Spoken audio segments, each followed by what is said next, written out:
I'm beginning to see a replica or a replication of the late Thomas Sankara in him. Because at that age, Sankara was just within that age bracket, even while he was president in Burkina Faso, that same country. Obviously, he has something within him that has propelled him at such a young age to the pinnacle of political power in Burkina Faso. And that would mean that he has a drive. Obviously, he has an ambition. Ibrahim Traore. He is Africa's youngest head of state at 35 years of age. Ibrahim Traore became the transitional president of Burkina Faso following a military coup in 2022. Of course, Ibrahim Traore had to step in, and he was very decisive in taking over power. In September, he's going to be 1 year in office. And he has promised that in June 2024, he's going to relinquish power to a democratically elected government. That gives you an idea, first of all, yes, that there's some bit of maybe ambition there. But are these personal ambitions, or are they ambitions on behalf of Burkina Faso? We can only know with time. Traore and a group of other soldiers ousted his ex-comrade and interim president, Paul-Henri Damiba, who had appointed him the head of an artillery regiment in the city of Kaya. Damiba himself led a coup against a civilian government of Roch-Marc Christian Kabore 8 months earlier. Both coups were hinged on government failure to tackle armed insurgencies in the country. The issue of coups can be very, very delicate, and people don't understand how dangerous coups can be, especially when you are trying to oust a military government and you are part of that military establishment. The death penalty in most cases is death by firing squad. People say he worked closely with Damiba, his former head of state, and so people could look at it and say, well, that's an act of betrayal.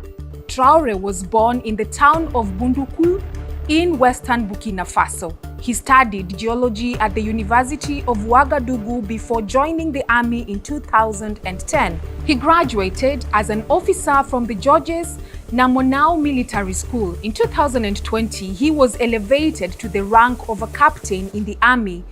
This was after he took part in the 2018 UN peacekeeping mission in neighboring Mali. He also fought on the front lines against militants in the northern part of the country he now leads. I think he has an interesting personality for anybody that would hit the limelight.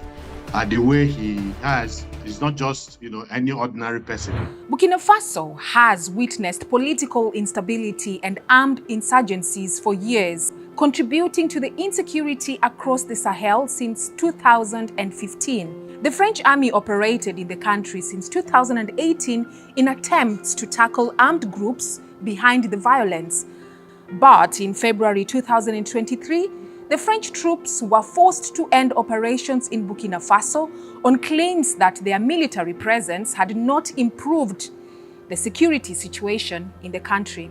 Traore's takeover in 2022 came during a time when Russia's influence in French-speaking African countries seemed to be growing. He is among junta leaders in West Africa with strong anti-French sentiments. Le Burkina Faso est fatigué avec le cas de la France. Alors le Burkina Faso veut rompre toute relation qui existe entre ce pays et la France. Traore has made it clear that Russia would become Burkina Faso's choice as a new partner in the fight against militant groups. They've accused France many times. This is the general belief that the French, needed to have some crisis in those areas so that they can deploy their troops. And this was what gave rise to the G5 Sahel, and they were all, French countries. You had Chad, you had Niger, you had Burkina Faso, you had Mali, making up the G5. Just like President Traore, leaders of Mali, Guinea, and most recently Niger have all come to power through military coups. Some of these countries, these military, juntas will remain in power. But will they be able to do those things that they complained about that led to their taking over, political power in their countries? I don't know, but they have to try to learn to walk the talk so that they can put certain structures on ground that even eventually by the time they leave, the people of those countries can say, well, the military was here, but it was not so bad, even though they eventually left. And now the military rulers in the Sahel are teaming up. Mali and Burkina Faso are strongly supporting the new junta leadership in Niger with their solidarity delegation visiting the country. And you could call them military adventurists because we now have we have no definite knowledge, about what exactly is motivating them. They could be motivated by selfish interests. They could be motivated by genuine patriotic national interest to protect their patrimony, their common patrimony. They could be motivated by the fact that the political class have failed their people over time, consistently, time and time again. So it is a matter of survival. And that's why they have come together really, to have an alliance that an attack on one is an attack, on the other.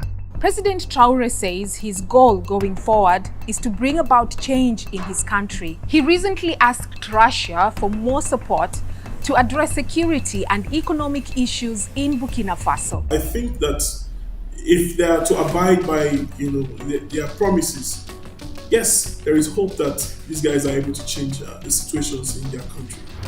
With a wave of military takeovers sweeping through former French colonies in West Africa, the new young leaders like Traoré believe they have what it takes to move their countries forward, even though they were not democratically elected. But with a fluid economic and security situation, the future remains uncertain.